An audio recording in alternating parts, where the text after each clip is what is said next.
way to connect wires.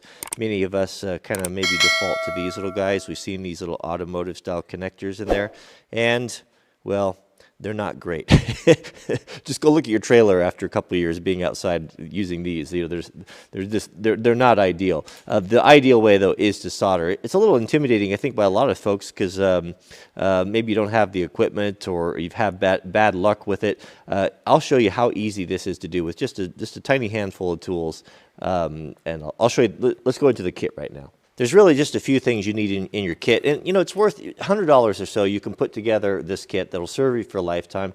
You'll be able to repair electronics and different things that oftentimes we just throw it away because it's not worth the trouble of trying to find someone to fix it, you know, little things that come loose. I think it's worth it. So yeah, just get yourself a soldering gun. You don't have to get anything fancy. Just these Wellers are good. They're probably in the, I don't know, $40 range, not very much. You want some rosin paste flux. You want a little brush and some rosin core solder. You don't want to use the solder used for plumbing. It's not the right stuff. And this right here, this stuff's amazing. This is a 3M silicone dielectric grease type of thing that we use, as well as, you know, a good selection of shrink tubing. So let's show you how to prep it, and then we'll go through the whole process here. Do yourself a favor and get a couple of these alligator clips. You don't have to have those fancy stands, you know, if you're just doing this once in a while. Take 2 alligator clips and clamp them in your vise like this. Now, some of these alligator clips have a pretty tight spring on them, so take some shrink tubing on the ones you're going to keep in your kit and just melt it on there, and that way they won't mess up your wire. And this is going to hold things securely, and you're just going to get a whole lot better job. Okay, so for joining the wire, there's a couple different ways of doing it, but what I have found to be the best, and this is what Granddad always did it, is you fray the ends of the wire like this. You kind of splay them out like this and join them so they intermingle, kind of mesh like fingers together. Pinch one side like this here and start bringing everything together, and then twist. Twist this side here, and then twist this side over here like that. And that's going to give you the cleanest, the smallest, because we're going to shrink. If this is going to be something that's exposed and we're going to put our shrink tubing on there, it's going to be a little more low profile and look a little better. Now we can clamp it into our jaws and get everything ready for the solder. I don't think I mentioned you want a damp sponge too. Just any sort of old worn out sponge would be fine. Now with everything ready, you're going to take your rosin flux, right, and we're going to apply that on there like that. So just coat that on there, and that's going to help that solder to bind. It probably wouldn't be a bad idea to have heated that up first. And then we're going to get our soldering iron and untangle the cord that hooks on everything. Okay, so this shouldn't take long to heat up. So what we're going to do is we're going to put that on there like that, just until that flux starts to melt in, that rosin, and it starts to melt down inside the wires there, right? And then Granddad always said you touch the end of that there to tin it. I don't know why, I just always have. And we're going to heat from the bottom, and we're going to start heating that up until this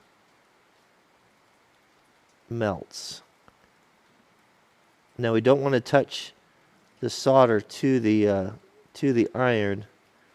Oh, that took a long time to heat up there.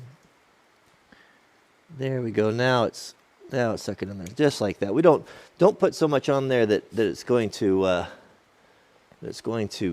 drip off, and don't try to dribble it on there.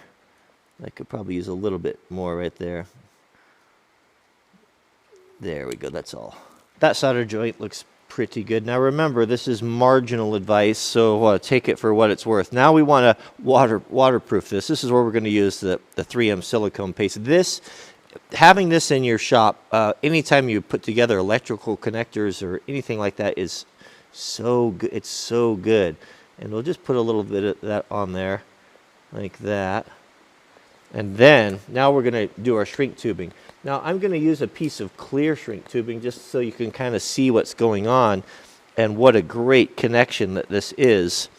So what we can do here is, once we have that grease on there, now we'll thread our shrink tubing on here, like this, and try to be careful when is to hold that, not to scrape all that silicone grease off there, and just place it like that. Now your shrink tape's going to shrink on the ends about 10%. So I'm always pretty liberal with that, and give myself plenty of tubing.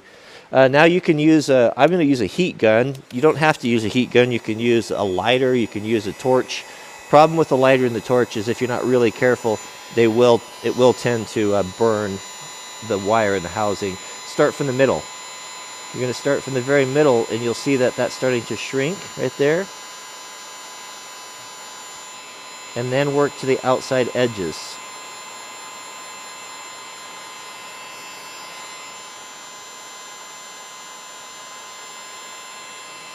And you'll see, I think you can see, you'll see that silicone making that seal as the shrink tape tightens around the connection, and ideally you want it to squeeze out like that side right there. Probably should have put a little bit more on the housing, but that looks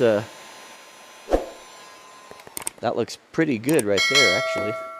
Now once that's cool to the touch, you can clean that silicone off there, and you have a really good, as good as you're going to get, a waterproof connection for joining two wires together.